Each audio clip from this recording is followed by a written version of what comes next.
J'apprends à comprendre et prévenir l'endocardite. Qu'est-ce qu'une endocardite?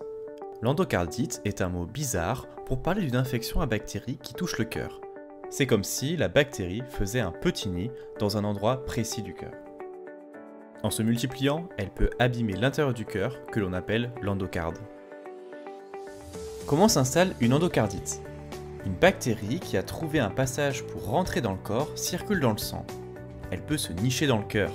Certaines anomalies du cœur favorisent cela. Il peut s'agir d'une valve qui ne fonctionne pas bien de naissance. Une valve, c'est un petit clapet qui ne se ferme ou ne s'ouvre pas bien. Parfois, la valve a été remplacée lors d'une chirurgie ou d'un cathétérisme, soit par un tube, soit par un stent, ou tout autre type de valve artificielle. Il peut s'agir aussi de petites zones de communication comme le canal artériel ou la CIV, communication interventriculaire. Comment la bactérie peut rentrer dans mon corps? Les bactéries peuvent rentrer par différentes portes. Au niveau de la bouche, par une carie dentaire, au niveau de la peau, par une plaie, des morsures, des griffures ou encore des tatouages, des piercings.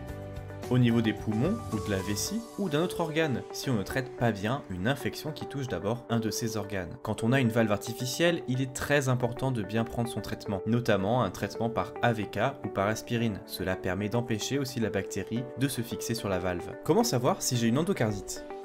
Le plus souvent, on ne le devine pas tout de suite. On peut avoir de la fièvre qui dure longtemps, même après un traitement antibiotique.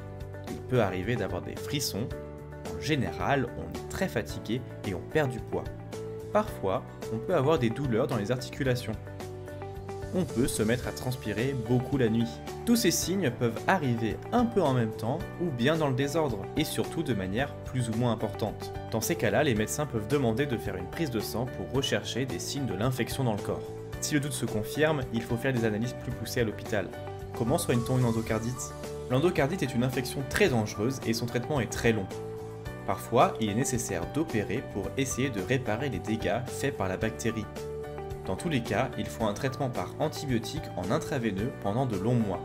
On doit arrêter toutes ses activités et être hospitalisé pendant longtemps. C'est pour cela qu'il vaut mieux éviter cette maladie. Comment éviter que la bactérie n'entre dans l'organisme? Pour l'éviter, c'est pas compliqué. Il faut avoir des bonnes habitudes. Ce sont les mêmes que tout le monde et toi, tu dois être celui qui les suit le mieux. Se brosser les dents 2 fois par jour. Tu vois, il n'y a rien de nouveau. Aller chez le dentiste 1 fois par an ou dès que tu as mal aux dents. Bien nettoyer toutes les plaies et bobos et les protéger par un pansement. Aller chez son médecin traitant en cas de fièvre durant plus de 2 jours. Éviter de se soigner seul. Bien prendre les médicaments prescrits par son cardiologue. Pour que tout le monde y pense, c'est mieux de toujours rappeler au médecin ou au dentiste que tu dois bien faire attention à ces règles. Il y a aussi des choses à éviter. Si tu as envie de boucles d'oreilles, d'un piercing ou d'un tatouage, mieux vaut en parler avec ton cardiologue avant de prendre des risques inutiles. Vous trouverez ensemble des solutions. Guérir c'est bien, prévenir c'est mieux.